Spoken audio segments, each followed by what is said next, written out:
এনআৰচিত নাম থাকিলেও তেওঁলোক বিতাড়িত হ'ব। এনআৰচি সন্দৰ্ভত গুৰুত্বপূৰ্ণ মন্তব্য মুখ্যমন্ত্ৰী হিমন্ত বিশ্ব শৰ্মাৰ। ৰাষ্ট্ৰীয় নাগৰিকপঞ্জীত নাম থাকক বা নাথাকক বিদেশীক দেশৰ পৰা বহিষ্কাৰ কৰা হ'ব। মুখ্যমন্ত্ৰী হিমন্ত বিশ্ব শৰ্মাৰ মন্তব্য। এনআৰচিত নাম থাকক বা নাথাকক, যদি আমি বুজি পাওঁ যে তেখেত বিদেশী, আমি তেওঁলোকক পুছবেক কৰিম। এইটোৱে বৰ্তমান চৰকাৰৰ নীতি। বৰ্তমান এনআৰচি সন্দৰ্ভত অসমত বিভিন্ন চৰ্চা চলি আছে। ইয়াৰ মাজতে মুখ্যমন্ত্ৰী হিমন্ত বিশ্ব শৰ্মাই এনআৰচি সন্দৰ্ভত গুৰুত্বপূৰ্ণ মন্তব্য প্ৰকাশ কৰে। অনুপ্ৰৱেশকাৰীৰ ওপৰত কঠোৰ ব্যৱস্থা গ্ৰহণৰ কথা উল্লেখ কৰি শৰ্মাই কয় যে তেওঁলোকৰ নাম এনআৰচি থাকিলেও ৰাজ্য চৰকাৰে বৰ্তমানৰ নীতি অনুসৰি অবৈধ বিদেশীক উভতাই পঠিয়াব।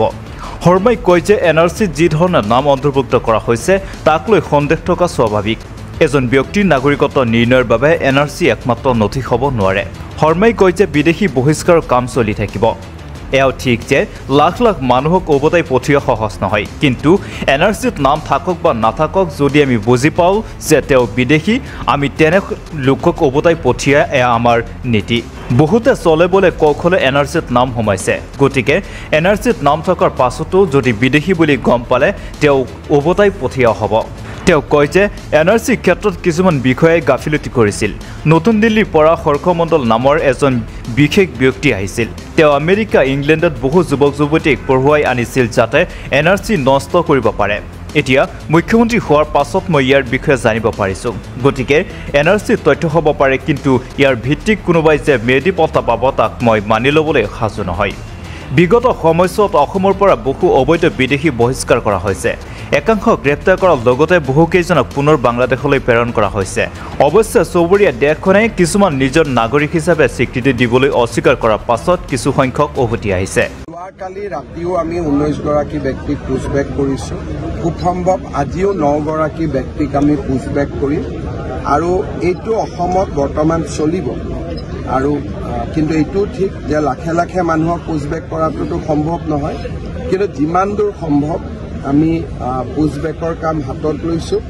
এনআৰচিত নাম থাকক বা নাথাকক, যদি আমি বুজি পাওঁ যে তেখেত বিদেশী, আমি তেওঁলোকক পুছবেক কৰিম। এইটোৱে বৰ্তমান চৰকাৰৰ নীতি।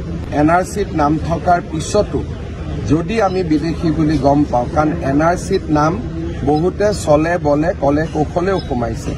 কোনোবাই কৰিমগঞ্জত যদি চাহাবুদ্দিন আছে, বাইহাটা চাৰিআলিৰ পৰা মানুহে গৈ তেওঁক বিচাৰি আনিছে, আনি কৈছে পিতা পুত্ৰৰ মিলন হ'ল। গতিকে যি ধৰণে অসমত এনআৰচি হ'ল, সিয়ে গোটেই প্ৰক্ৰিয়াটোৰ ওপৰতে বহুত সন্দেহৰ সৃষ্টি কৰে। গতিকে আমি সিদ্ধান্ত লৈছোঁ যে এনআৰচিত নাম থাকক বা নাথাকক, যদি বিদেশী বুলি তেওঁক আমি সম্পূৰ্ণভাৱে বুজি পাওঁ, তেতিয়াহ'লে আমি তেওঁক পুছবেক কৰিম। গাফিলতি বিষয়াসকলৰো আছে, কিন্তু যিসকলে এই কামটো কৰে তেওঁলোক ইমানে বুদ্ধিমান যে আমাৰ বিষয়াসকল ইমান বুদ্ধিমান নহয়।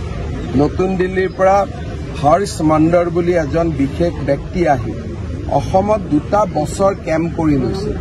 বহুকেইজন ডেকা যুৱকক আমেৰিকা আৰু ইংলেণ্ডত পঢ়ুৱাই লৈ আহিছিল, অকল এনআৰচিখনত কেনেকৈ এনআৰচিখন বেয়া কৰিব পাৰি। এই ধৰণৰ ষড়যন্ত্ৰবিলাক আমি সেই সময়ত গম পোৱা নাছিলোঁ, আমিতো সাধাৰণভাৱে লৈছিলোঁ। এতিয়া এই ঘটনাবোৰ মুখ্যমন্ত্ৰী হোৱাৰ পিছত মোৰ নলেজত আহিলে, তেতিয়া মই মুখ্যমন্ত্ৰীও নাছিলোঁ।